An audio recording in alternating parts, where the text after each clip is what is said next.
마가복음 5장 25절에서 34절 말씀. 12해를 혈루증으로 앓아온 한 여자가 있어. 많은 의사에게 많은 괴로움을 받았고 가진 것도 다 허비하였으되 아무 효험이 없고 도리어 더 중하여졌던 차에 예수의 소문을 듣고 무리 가운데 끼어 뒤로 와서 그의 옷에 손을 대니 이는 내가 그의 옷에만 손을 대어도 구원을 받으리라 생각함일러라. 이에 그의 혈루 구원이 곧 마름에 병이 나은 줄을 몸에서 깨달으니라. 예수께서 그 능력이 자기에게서 나간 줄을 곧 스스로 아시고 무리 가운데서 돌이켜 말씀하시되 누가 내 옷에 손을 대었느냐 하시니 제자들이 여짜오되 무리가 에워싸 미는 것을 보시며 누가 내게 손을 대었느냐 물으시나이까 하되 예수께서 이 일 행한 여자를 보려고 둘러보시니 여자가 자기에게 이루어진 일을 알고 두려워하여 떨며 와서 그 앞에 엎드려 모든 사실을 여쭈니 예수께서 이르시되 딸아 네 믿음이 너를 구원하였으니 평안히 가라. 네 병에서 놓여 건강할지어다.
여러분 반갑습니다.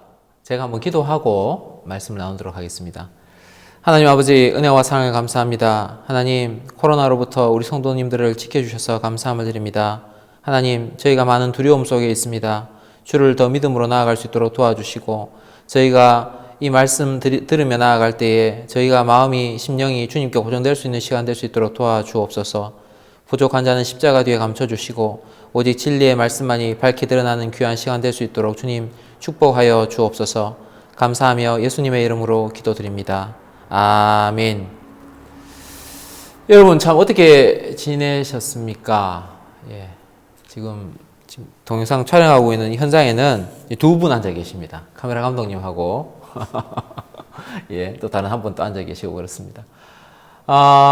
참 이 넓은 예배당에서 제가 이제 이렇게 녹화를 하고 있는데 여러분과 속히 만나서 예배드렸으면 참 좋겠다는 생각이 듭니다. 참 마스크 구하기도 쉽지 않다, 그죠?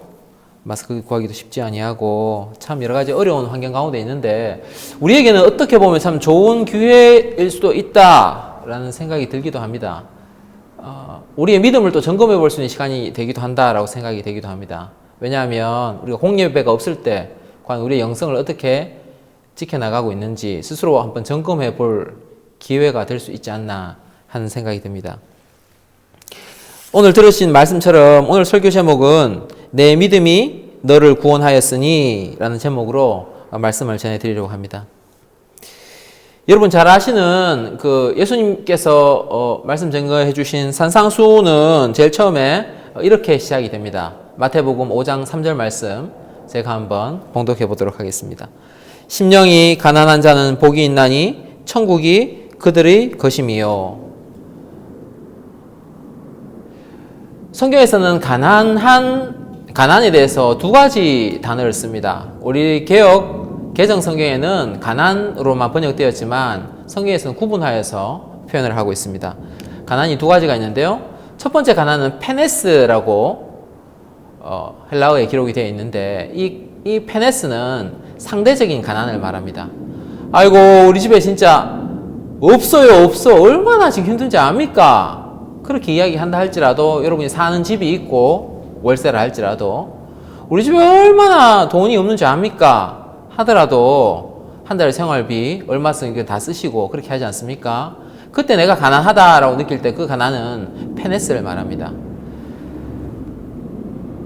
마태복음 5장에서 말씀드린 이 가난은 절대적인 가난을 의미하는데 프토코스라는 단어를 씁니다. 이 단어는 진짜 아무것도 없는 거예요. 여러분 부자와 나사로 이야기를 아실 겁니다. 부자와 나사로 이야기에서 그 나사로 아무것도 없어서 이제 부잣집 앞에서 이렇게 구걸하지 않습니까? 그때 그 나사로를 보고 프토코스라는 단어를 쓸 수 있을 것입니다. 그러니까 우리 마태복음 5장 3절에 심령이 가난한 자는 복이 있나니 라고 말씀하실 때 이 가난은 절대적인 가난을 말하는 거죠. 그렇게 가난한 마음으로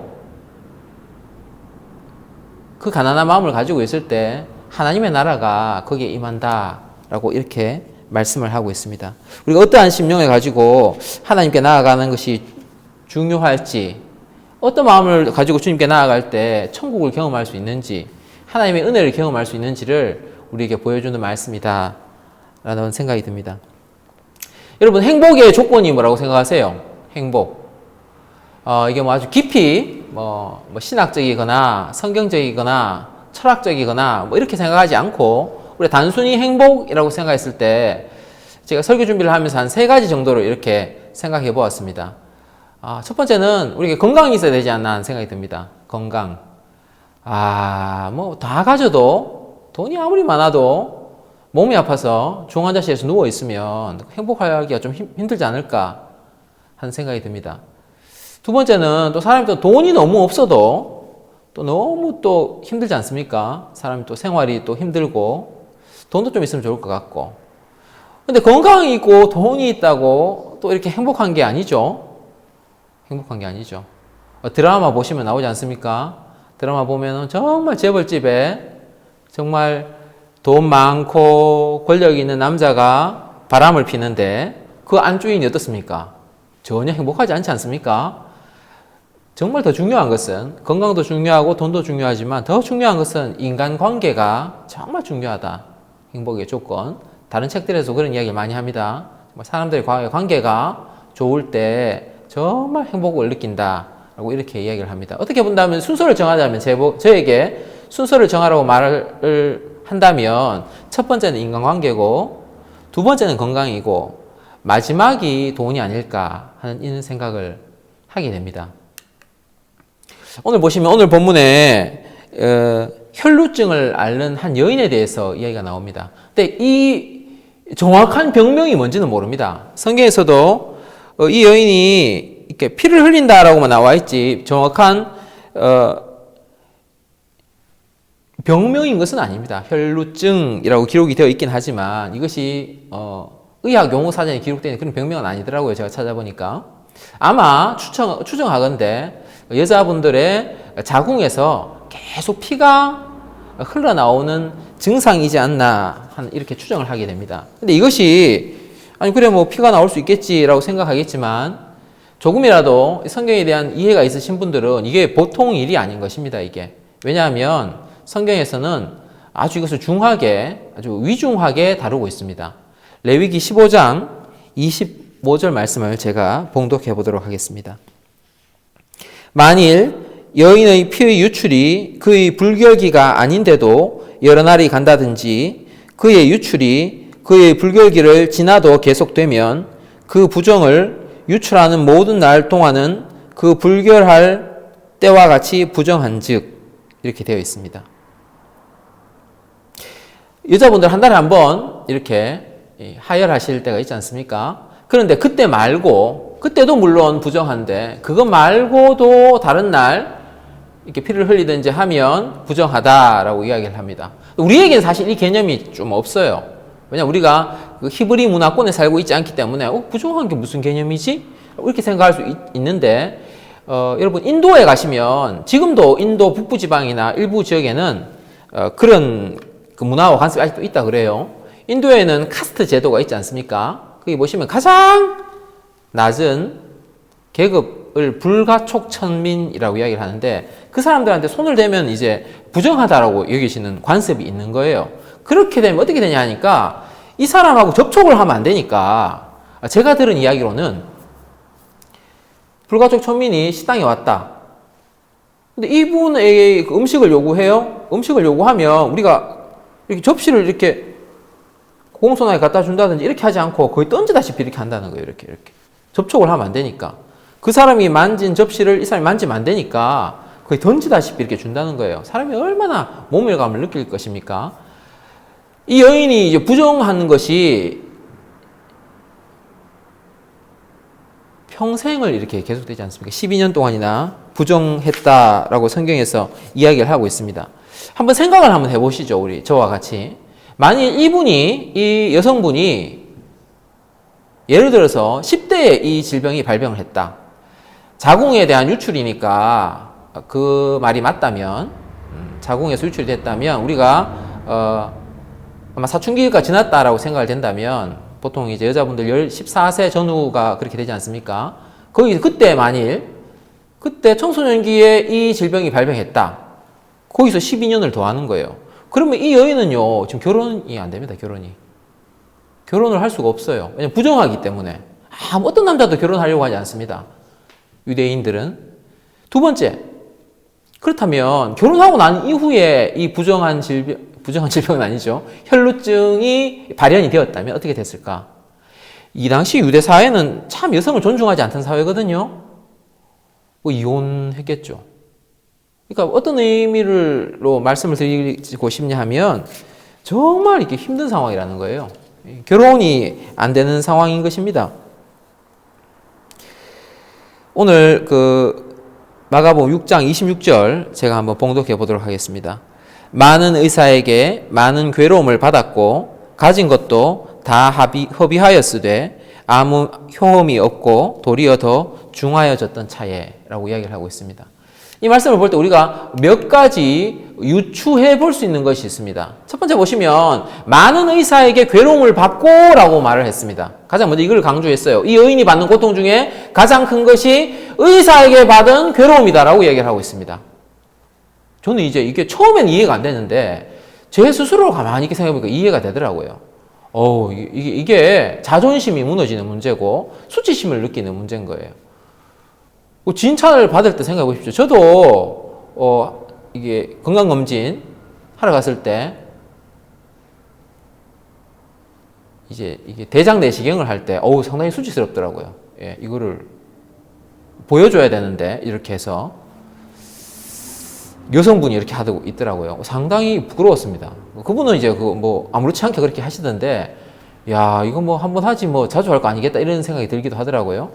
보시면 이 여성도 아마 이렇게 성경이 표현하는 것을 봤을 때는 상당히 한 명과 그렇게 치료받은 것이 아니고 여러 명이지 않습니까? 많은 이사라고 이야기할 때 상당히 자존심에 어려움을 받고 수치심을 느끼지 않았나 하는 생각이 듭니다. 두 번째 보시면 이거예요.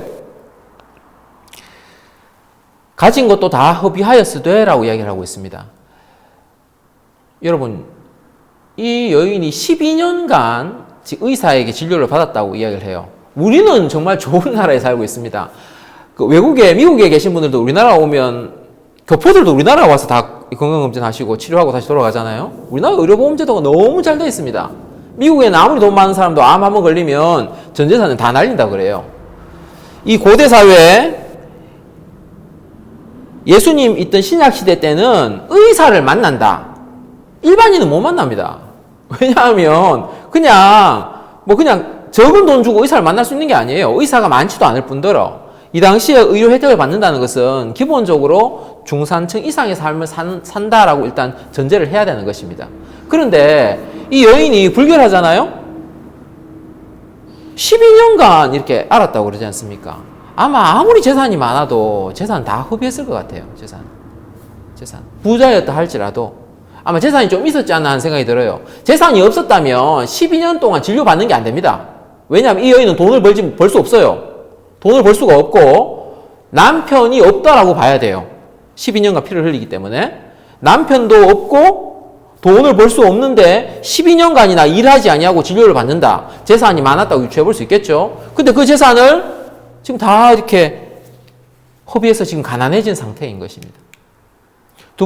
세 번째는 보시면 도리어 더 중화해졌던 차이라고 이야기를 해요. 사람이 건강이 안 좋다가 이렇게 치료를 하면 할수록 조금씩 좋아지면 희망을 가지게 되죠. 근데 지금 치료를 하면 할수록 점점 더 안 좋아지니까 점점 더 지금 절망 가운데 빠지는 상황인 것입니다. 그렇다면 이 유출병이라는 것이 거기만 그치는 것이 아니라 모든 관계를 단절시킵니다. 유대 율법을 아는 사람은 가족이라 할지라도 부정하면 이 사람을 만지면 안 되는 거예요. 만지면 안 되는 거고 이 사람이 앉았던 자리에 이 여인이 부정해요. 의자에 앉았어요. 그러니까 그 자리에 다른 사람도 앉으면 안 돼요. 그 자리 자체가 의자 자체가 부정하기 때문에. 그 사람과 실제적 접촉을 하면 안 됩니다. 그러면 여러분 친구가 정말 절친이 있었는데 12년 동안 만나지 못했어요. 절친일까요? 아니겠죠? 아니에요. 그러니까 친구 관계가 다 끊어진다는 이야기입니다. 여성분들 정말 결혼이 인생에 참 중요하지 않습니까? 원하지 않아서 결혼을 못하는 것은 괜찮겠지만 정말 결혼을 하고 싶은데도 불구하고 결혼을 못한다는 것은 참 아픈 의미이지 않겠습니까? 결혼을 못하는 거죠. 이 신체적 질병이 있는데 아이를 낳을 수 있었을까요? 제가 볼 때 아이 낳는 게 안 됩니다. 그게 안 되는 거죠. 세 번째, 가족관계. 12년간 이 병을 앓는다고 말씀드렸지 않습니까? 남편이 없어요. 아마 집에 재산이 좀 많았던 것 같아요. 아무리 좋은 가족관계이긴 하지만 긴 병에 효자 없다라고 이야기하지 않습니까? 긴 병에 효자 없다. 부모한테도 그렇게 이야기하는데 우리 가족 중에 누구 한 명 때문에 집안의 재산을 다 갉아먹는 거예요. 집을 팔고 논을 팔고 밭을 팔고 차를 팔고 계속 그렇게 돈을 쓰면 가족과의 관계가 좋아지겠습니까? 가족과의 관계도 안 좋아지는 거죠. 그렇게 본다면 우리가 처음에 말씀드렸던 제가 나름 이렇게 붙여봤던 거죠. 행복의 조건, 관계. 제일 중요한 게 관계지 않습니까? 관계가 다 단절되는 거예요. 두 번째 건강, 계속 더 안 좋아지는 거죠. 세 번째 재산, 이 돈 재산 다 날렸지 않습니까? 특별히 그런데 이게 참 하나님의 참 신묘막측한 거예요. 뭐냐 하면 이 여인이 알았던 고난의 연수가 12년입니다. 12년. 성경에서 10이라는 숫자는 그냥 있는 숫자가 아니고요. 완전수입니다. 완전수. 완벽하다라고 이야기를 할 때 10이라는 숫자를 쓰는 거예요. 그렇다면 이거 지금 이 여인이 완전한 고난 가운데 지금 처해졌다라는 의미가 있고요. 또 10이라는 숫자가 하나님의 섭리를 표현할 때도 사용이 돼요. 이 완전한 고난 가운데 지금 하나님의 지금 섭리가 지금 반영이 되고 있다. 이렇게 이 두 가지가 양면성이 지금 교차되어서 지금 들어가고 있습니다.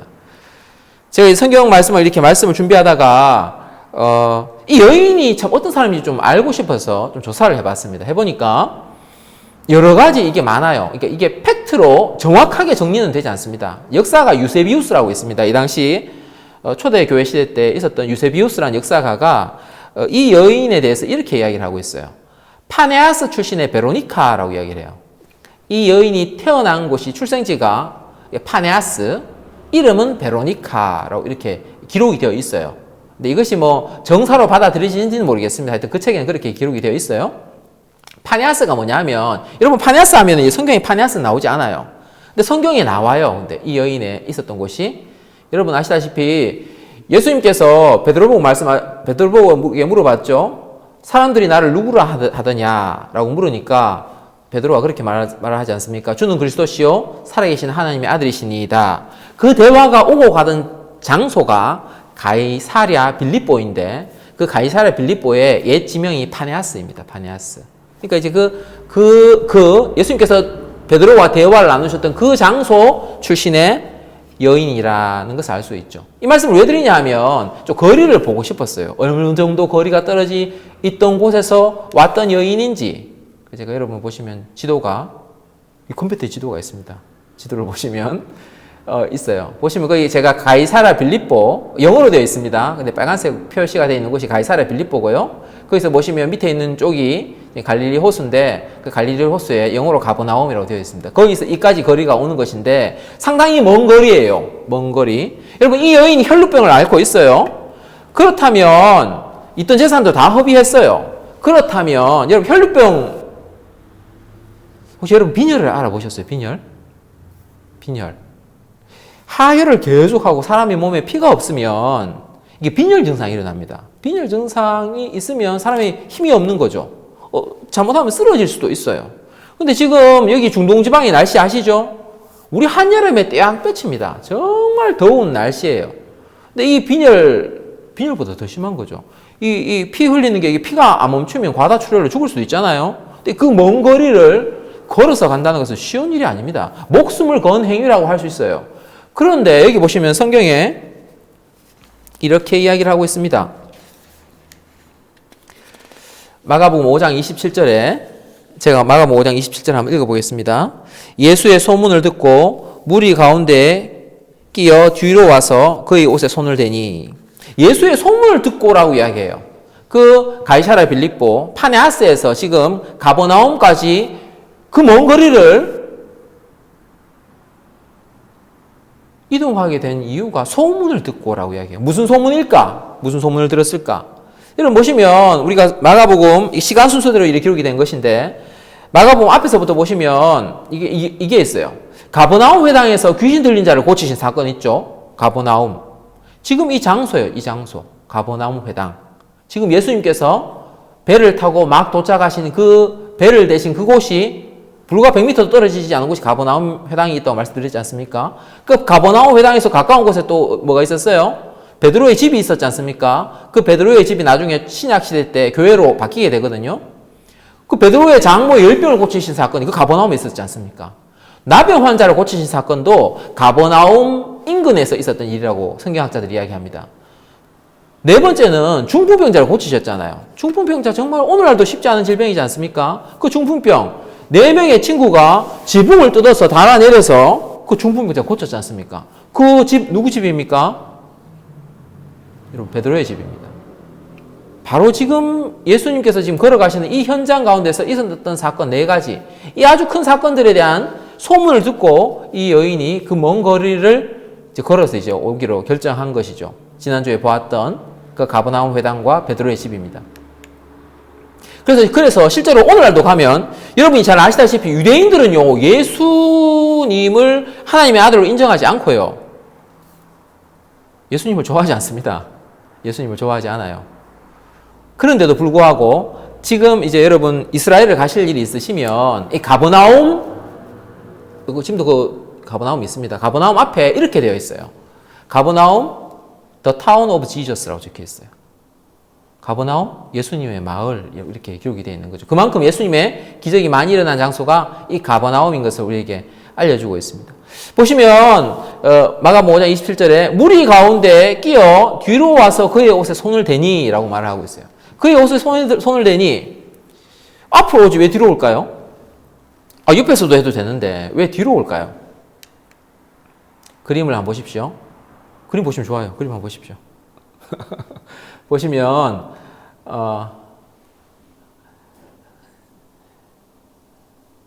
이게 유대인들은 이렇게 옷 입고 위에 이렇게 기도할 때도 그렇죠. 이렇게 뒤집어 쓰는 외투 같은 게 있어요. 지금 요즘도 유대인들이 그렇게 하는데 저기 끝부분에 보시면 이렇게 술처럼 이렇게 달린 게 있어요. 지금 저 부분을 만졌을 것이다 라고 보기도 하고요. 또 하나는 또 이렇게 보기도 합니다. 성경에는 이렇게 돼 있어요. 우리가 이게 마가복음에 보시면 그의 옷에만 손을 대어도 구원을 받으리라 라고 되어 있는데 마태복음 보시면 조금 구체적으로 나와 있어요. 그 NIV 성경에 보시면 마태복음 9장 20절 영어 성경에 보면 The edge of his cloak 라고 되어 있어요. cloak. 여러분 엣지가 뭔지 아시죠? 엣지. 갤럭시 폰 쓰신 분들 아시죠? 엣지. 엣지가 뭐예요? 물건의 끝을 말해요. 물건의 끝. 가장 끝부분을 엣지라 그러거든요. 엣지. 그러니까 예수님께서 입으셨던 그 옷의 가장 끝부분을 만진 거예요. 끝부분. 중간에 확 만지지 왜? 중간에 확 잡지 왜? 제일 끝부분을 이렇게 만진 거예요. 끝부분. 저는 이 부분이 너무 이렇게 와닿는 거예요. 이 끝부분. 왜 끝부분을 만졌을까? 이게 자신이 이렇게 예수님에게 알리고 싶지 않았던 것 같아요. 알리고 싶지 않고 그냥 조금이라도 닿기만이라도 하면 자기 좋겠다. 그 간절한 믿음이 있었던 것 같아요. 그래서 이게 정말 잘 표현된 그림이 있어요. 근데 처음에 그림하고 조금 다른데 이런 그림도 있습니다. 정말 이 장면과 관련된 그림이 참 많은데 이 부분이 가장 많이 이렇게 와닿더라고요. 왜냐하면 이제 끝부분을 만져야 되잖아요. 중간을 만지지 않으니까. 여러분, 유대인들 옷이 다 헐렁헐렁 하잖아요. 밑에까지 치렁치렁 하잖아요. 치마처럼. 그럼 여러분, 끝부분을 만지려면 어떻게 해야 돼요? 자세를 낮춰야 돼요, 자세를. 이게 뻣뻣하게 서서 이렇게 끝부분을 만질 수가 없어요. 원숭이도 아닌 이상 팔이 안 긴데, 자신의 자세를 숙이고 낮추고, 그 많은 군중 사이에서 그렇게 다가가야 예수님의 그 옷자락을 만질 수 있다는 거죠. 이때 이 여인의 마음이 어떨까 생각을 해봤습니다. 이 여인의 마음이 어떨까? 정말 두려움이 크지 않았을까 하는 생각이 들어요. 두려움. 왜냐하면 유대인들은 아까 처음에 말씀드렸다시피 이 하혈을 하는 사람은 접촉하는 사람이 모두 다 부정하다. 그럼 지금 예수님 중심에 에워싸 밀고 있어요. 에워싸. 여러분 10,000원 버스 탈 때 지하철에 사람들 가득 찼을 때 그 상황 생각하시면 돼요. 모든 사람이 부딪히는 거예요, 이렇게 다. 아마 이 여인도 수많은 사람과 접촉이 있었을 거예요. 예수님만이 아니라. 그러면 그거 알았던 사람이 가만히 있겠습니까? 이 여인의 마음은 지금 모르게 해야 되는 거예요. 알면 큰일 나는 거예요, 알면. 자기 목숨이 지금 달린 거예요. 돌에 맞아 죽을 수도 있어요. 정말 두렵지 않았을까? 근데 또 하나 정말 간절하지 않았을까? 정말 내가 들은 소문에 보면 예수님은 다 고친다고 하는데 정말 내가 있는 재산 다 날렸는데 정말 가난한 마음이 아니었을까? 정말 예수님 아니면 안 됩니다. 정말 가난한 마음 아니었을까 하는 생각이 들어요. 그런데 보시면 근데 이 여인의 믿음이 완전한 믿음을 가졌냐? 성경적 말씀에 근거한 믿음은 아니에요. 여러분 보시면 성경 말씀을 많이 알아서 모세의 율법을 많이 알아서 그렇게 했던 믿음이 아니에요. 이 여인의 믿음은 소문에 근거한 믿음이었어요. 자기가 들었던 소문, 그 소문에 이렇게 반응을 했는데 주님이 완전한 믿음이 아닌데도 불구하고 기적을 이렇게 허용하신 거예요. 처음에 말씀드렸다시피 정말 이 여인에게 간절한 믿음이 있었기 때문에 이렇게 응답해 주신 것이 아닌가 하는 생각이 듭니다. 저희 성도님들에게는 몇 번 말씀드렸다시피 마가복음에는 샌드위치 구조로 되어 있는 부분이 많이 있다고 말씀드렸어요. 오늘 본문도 지난주와 이어서 본다면 샌드위치 구조입니다. 샌드위치 구조. 여러분 샌드위치 아시죠? 샌드위치. 보시면 오늘도 똑같이 지난주에 보시면 야이로 딸 이야기가 있고 중간에 혈루병 여인 이야기가 있고 그 다음 또 야이로의 딸 이야기가 있지 않습니까? 샌드위치 중심에 혈루병 여인의 이야기가 나와요. 여러분, 샌드위치의 제일 중요한 부분이 뭡니까? 샌드위치 종류가 뭘로 결정돼요? 빵하고 빵 사이에 뭐가 들어가냐에 따라 샌드위치 이름이 바뀌잖아요. 참치가 들어가면 참치 샌드위치, 햄 들어가면 햄 샌드위치, 햄하고 에그 들어가면 햄 에그 샌드위치 되잖아요. 정말 이게 예수님이 의도하신 것인지는 모르지만 이야기의 중심에 누가 있어요, 지금? 혈루병 여인의 이야기가 있지 않습니까? 그렇다면 지금 뭘 지금 강조하고 싶은 걸까요? 주님이 우리에게 요구하시는 건요. 너희가 이 혈루병 여인과 같은 이 정말 가난한 심령을 너희가 가져야 된다라고 말씀하시는 것 같아요. 역대하 16장 9절 상반절 말씀을 제가 한번 읽어보도록 하겠습니다. 여호와의 눈은 온 땅을 두루 감찰하사 전심으로 자기를 향하는 자들을 위하여 능력을 베푸시나니. 주님이 능력을 베푸시는데 너네들 봐라. 너네들 봐라. 능력을 베푸시는데 누구에게 능력을 베푸세요? 전심으로 자기를 향하는 자에게. 이 여인이요.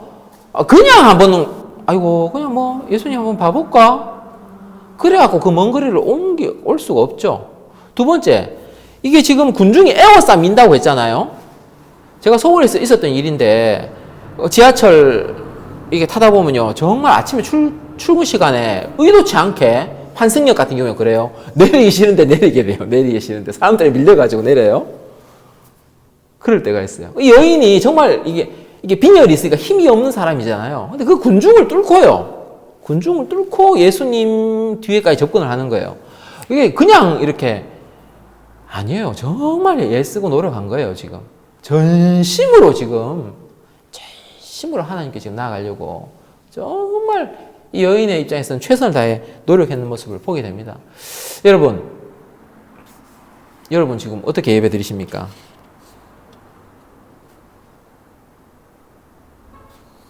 어떠세요?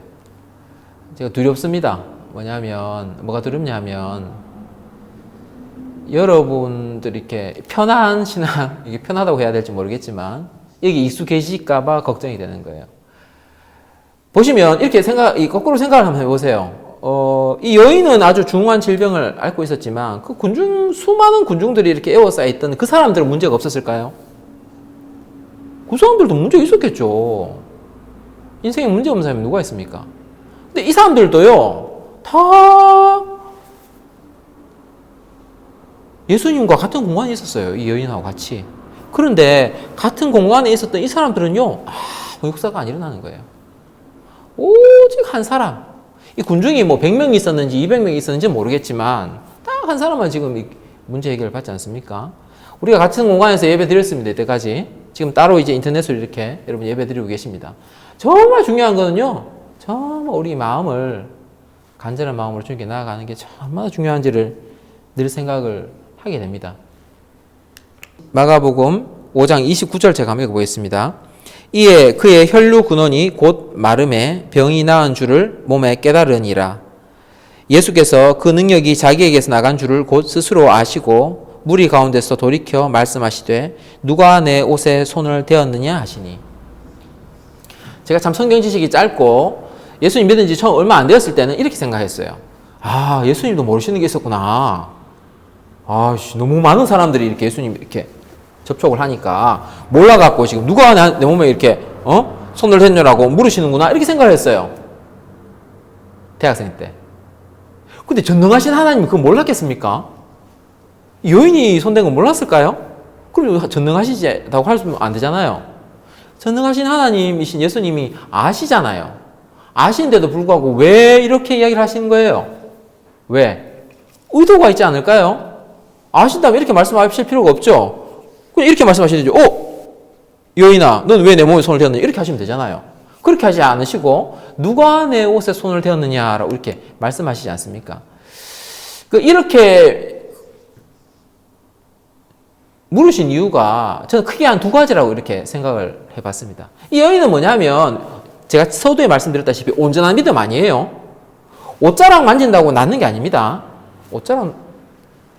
왜냐하면 옷에 능력이 있는 게 아니에요. 옷에. 예수님 옷에 능력이 있는 게 아니란 말이에요. 그런데 그 옷만 만지면 낫겠다라고 생각을 한 거예요.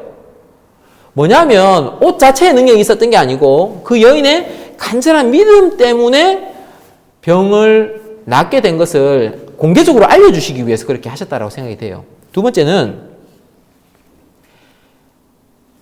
이 여인의 이 치료를 공개적으로 선언하심으로 인해서 혈루병 여인이면요. 여러분 12년간 혈루병 앓으시면 그 동네 소문 다 나요. 소문.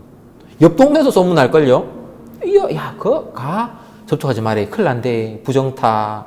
하나님한테 벌 받는데.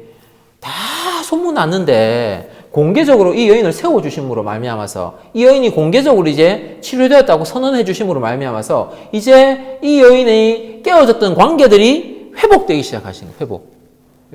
이게 정말 제일 좋은 거예요. 중요한 거예요. 여러분 부부싸움 해보십시오. 돈이 중요합니까? 부부싸움 했던 그때 그 어려운 관계가 중요합니까? 그렇잖아요. 여러분 아이하고 관계가 중요합니까? 뭐가 중요해요? 정말 우리가 정말 행복의 기초가 관계에 있지 않습니까? 관계. 이 여인이 관계가 회복되도록 예수님께서 세워주신 게 아닌가 생각이 돼요. 이 관계가 회복이 되면요. 그 외로움의 문제, 고독의 문제도 덩달아서 이렇게 해결이 되는 것이죠. 그렇게 예수님께서 이렇게 선언하십니다. 마가복음 5장 34절 제가 한번 읽어보겠습니다. 예수께서 이르시되 딸아 내 믿음이 너를 구원하였으니 평안히 가라. 내 병에서 놓여 건강할지어다. 주님이 이 여인의 아픔을 아셨던 것 같아요. 아픔을 아셨던 것 같아요. 또 여기서 이제 두 가지 중요한 걸 좀 보려고 하는데요. 첫 번째는 이 여인을 보고 딸아라고 부르죠. 딸아. 그럼 뭐 딸이라고 부를 수도 있지. 여러분 성경을 이렇게 많이 읽으신 분들 한번 살펴보십시오. 복음서 중에 딸아라고 부른 이 여인밖에 없어요. 아무도 딸이라고 부르지 않으셨어요. 예수님께서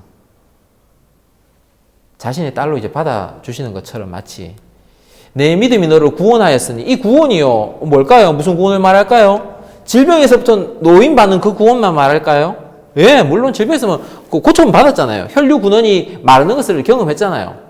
자기 몸이 느꼈던 것 같아요. 육신의 질병만이 아니라 영적인 구원도 포함하고 있어요. 그 단어 자체가 구원이. 이 여인은 자신의 질병 낫기 위해서 예수님께 나와왔는데 질병도 낫고요. 자신의 영혼도 구원을 받았어요. 두 가지 구원이 다를 주님이 이제 선포하십니다.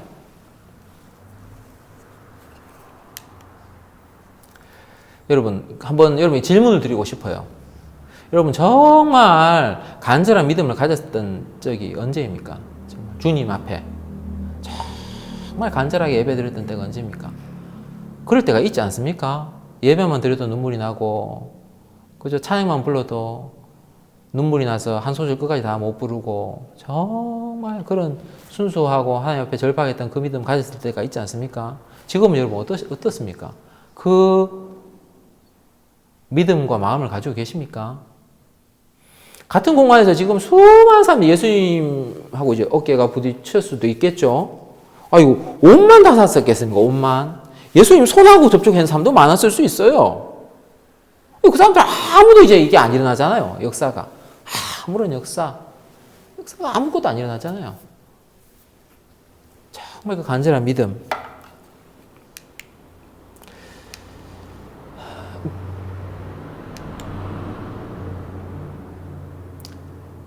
제가 한번 이렇게 정리해봤습니다. 가난한 심령, 간절한 심령에 하나님의 은혜가 임한다.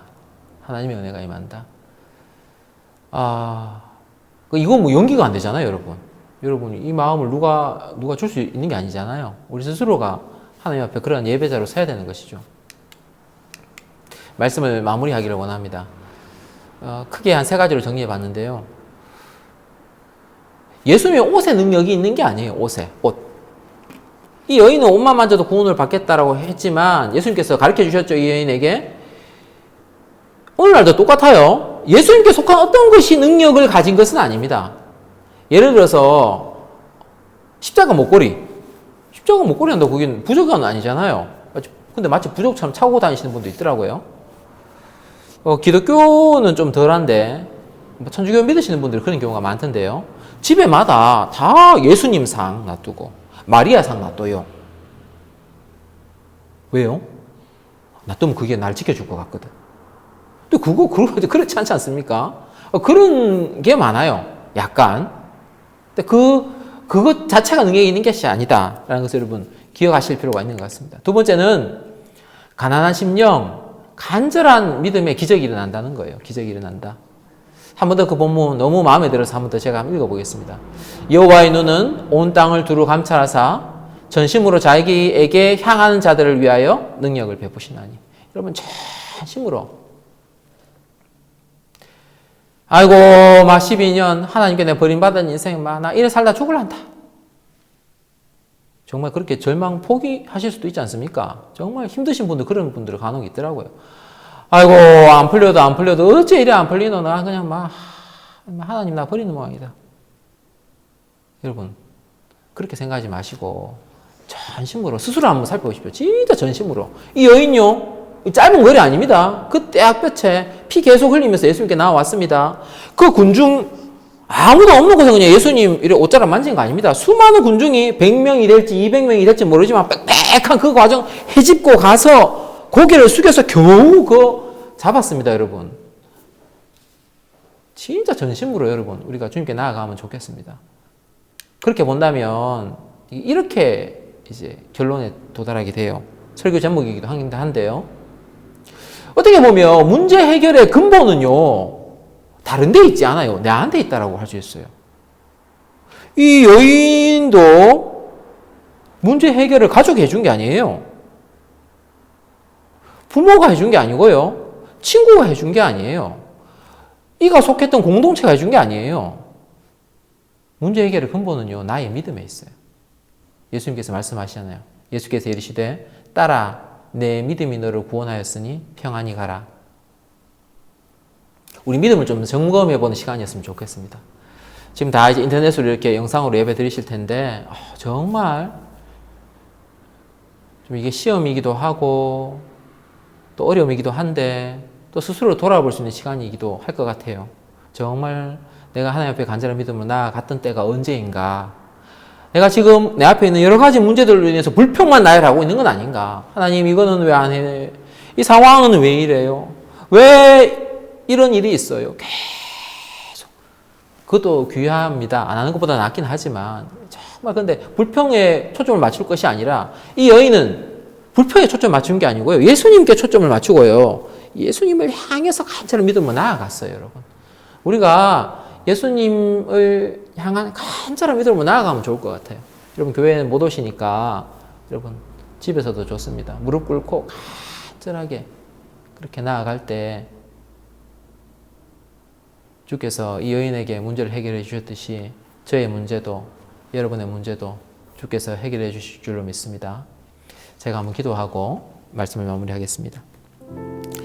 하나님 아버지 은혜와 사랑을 감사함을 드립니다. 하나님 저희가 코로나로 인하여서 모이지 못하고 영상으로 예배를 드립니다. 하나님 저희에게 이 여인과 같은 간절한 믿음을 허락하여 주옵소서. 하나님 우리가 그저 건성으로 수많은 무리가 예수님을 에워싸 밀면서 그저 구경하려고 왔던 사람들과 같이 되지 아니하도록 도와주옵소서. 저에게 간절한 믿음을 회복시켜 주셔서 우리에게 있는 문제가 아니라 우리에게 믿음 없음이 문제인 것을 깨닫게 하여 주시고 우리에게 이 여인이 가졌던 간절한 믿음 허락하여 주셔서 이 여인의 삶에만 기적을 베푸신 것이 아니라 우리의 삶 가운데도 기적을 베푸시는 하나님 경험할 수 있도록 도와주옵소서. 아버지 하나님 코로나19로부터 우리 새누리교회 성도님들을 지켜 보호하여 주셔서 우리가 다시 만날 때에 기쁨으로 주를 찬양할 수 있기를 소망합니다. 주께서 지키고 보호하여 주옵소서. 감사하며 예수님의 이름으로 기도드립니다. 아멘.